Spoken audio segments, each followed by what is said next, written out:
2 Samuel 4. Ishbosheth murdered. When Ishbosheth, son of Saul, heard that Abner had died in Hebron, he lost courage, and all Israel became alarmed. Now Saul's son had 2 men who were leaders of raiding bands. One was named Baanah, and the other Rechab. They were sons of Rimmon the Beerothite from the tribe of Benjamin. Beeroth is considered part of Benjamin. Because the people of Beeroth fled to Gittaim and have resided there as foreigners to this day. Place for a comma. Beeroth is considered part of Benjamin because the people of Beeroth fled to Gittaim and have resided there as foreigners to this day. Jonathan, son of Saul, had a son who was lame in both feet. He was 5 years old when the news about Saul and Jonathan came from Jezreel. His nurse picked him up and fled, but as she hurried to leave, he fell and became disabled. His name was Mephibosheth.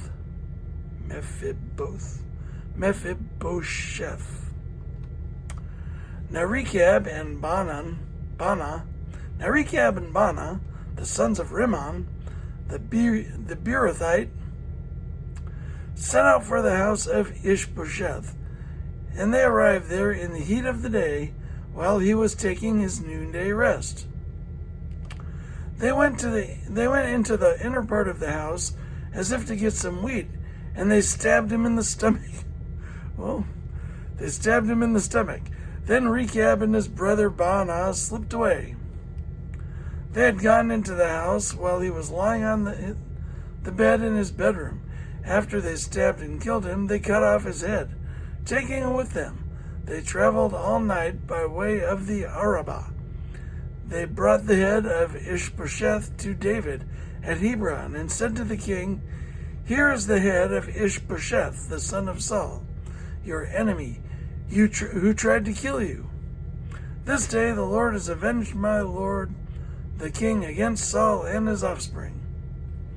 David answered Rechab and his brother Baanah, the sons of Rimmon the Beerothite, "As surely as the Lord lives, who has delivered me out of every trouble, when someone told me Saul is dead and thought he was bringing good news, I seized him and put him to death in Ziklag. That was the reward I gave him for his news.